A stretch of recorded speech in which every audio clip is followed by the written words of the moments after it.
Friend, हम आज आपके लिए लेकर आए हैं क्लास 10 का मैथ सुगम गणित। तो आज से स्टार्ट करने जा रहे हैं। चैनल को सब्सक्राइब एवं लाइक और कमेंट जरूर कीजिएगा। तो चलिए, सबसे पहला प्रश्न आज हम आपको बताने जा रहे हैं। तो पहला प्रश्न कह रहा है, प्रश्न वाला आपका 1 है, ठीक है।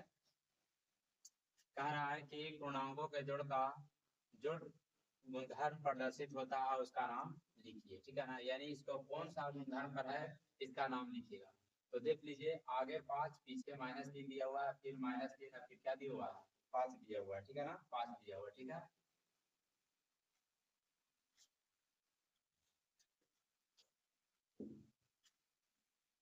ठीक है, अब इसमें देखा जाए कि कौन सा गुणधर्म पर है। तो देख लीजिए, a + b बराबर b + a, ये जो गुणधर्म है, इस गुणधर्म का नाम है कर्म विनिमय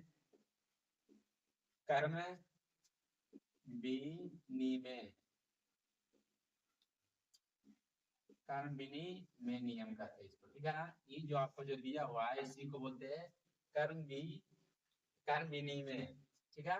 इस नियम पर आपको दिया हुआ है, तो इसके जगह सिर्फ आपको क्या लिखना था, गुणधर्म का नाम। तो यहाँ पे लिख दीजिए कर्म विनिमय, ठीक है। इस तरह से इसका आंसर कंप्लीट हुआ। अगला प्रश्न देखिए, अगला प्रश्न कह रहा है, प्रश्न दूसरा,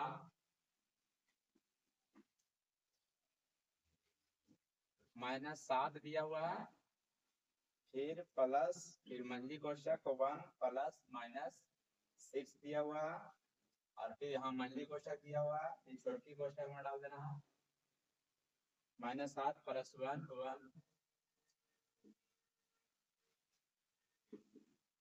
+ -6, ठीक है। देख लीजिए, आगे दिया हुआ है -7, उसके बाद 1 + 6 को ब्रैकेट कर दिया है, ठीक है।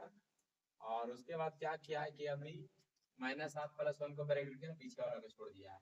यानी देख लीजिए, ये जो नियम होता है, यानी a + b + c, ठीक है। इसमें आगे वाला को ब्रैकेट कर दिया जाता है, पीछे वाला को ब्रैकेट कर दिया जाता है, आगे वाला को छोड़ दिया जाता है। फिर इसको में a + b + c, आगे वाला को ब्रैकेट करना, पीछे वाला को छोड़ देना, यानी छोटी कोष्ठक में डाल देना, ठीक है। तो ये जो आपका जो गुणधर्म है, इस गुणधर्म का नाम है सहचर्य नियम। सहचर्य नियम, इस गुणधर्म का नाम ही सहचर्य नियम, ठीक है ना। तो ये जो गुणधर्म है, इसका नाम है सहचर्य नियम।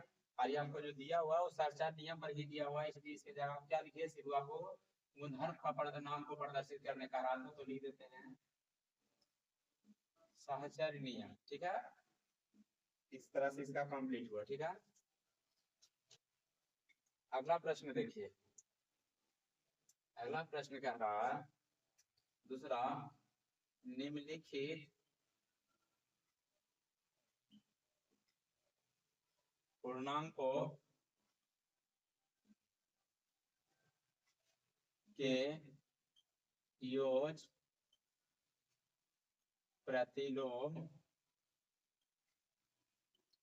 लिखे, ठीक है। योग प्रतिलोम लिखे। आपका सबसे पहला प्रश्न दिया हुआ है 1, ठीक है। अब याद रखिए, योग 10 दिया हुआ है, ठीक है ना। यानी पहला प्रश्न आपको 10 दिया हुआ है। योग प्रतिलोम में क्या होता है, देख लीजिए। पहला आपको 10 दिया हुआ है, दूसरा जो प्रश्न है वो आपको दिया हुआ है -3, और तीसरा जो प्रश्न आपका दिया हुआ है वो आपका दिया हुआ है -9, ठीक है। और चौथा जो प्रश्न आपका दिया हुआ आपको 0, ठीक है। सभी का योग प्रतिलोम निकालना। योग प्रतिलोम निकालने के लिए क्या करते हैं, इसका उल्टा लिखना, जो प्लस में है, जो प्लस में है उसको माइनस कर देना, जो माइनस में उसको प्लस। यानी अगर ये प्लस है, जिसको माइनस कर दीजिए, माइनस है तो प्लस, माइनस है तो प्लस, ठीक है। इसका योग प्रतिलोम हो जाएगा। तो जैसे देख लीजिए, पहला क्रम मान लीजिए निकाल रहे हैं कि 10 का योग प्रतिलोम, योग प्रतिलोम, ठीक है ना। 10 का योग प्रतिलोम की अगर बात करें तो आपका हो जाएगा -10, ठीक है।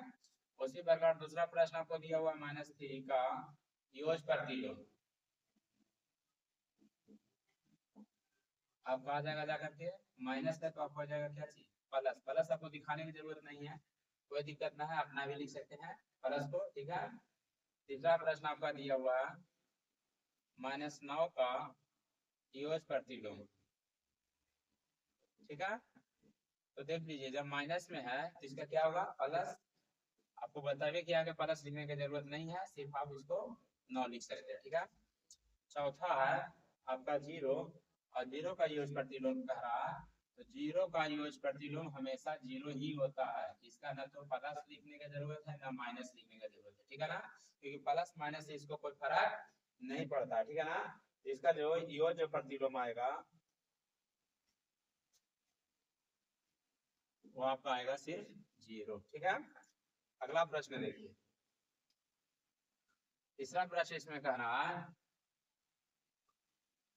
निम्नलिखित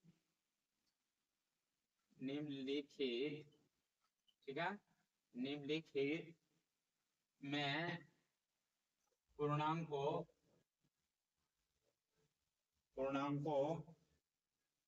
का योग तत्समक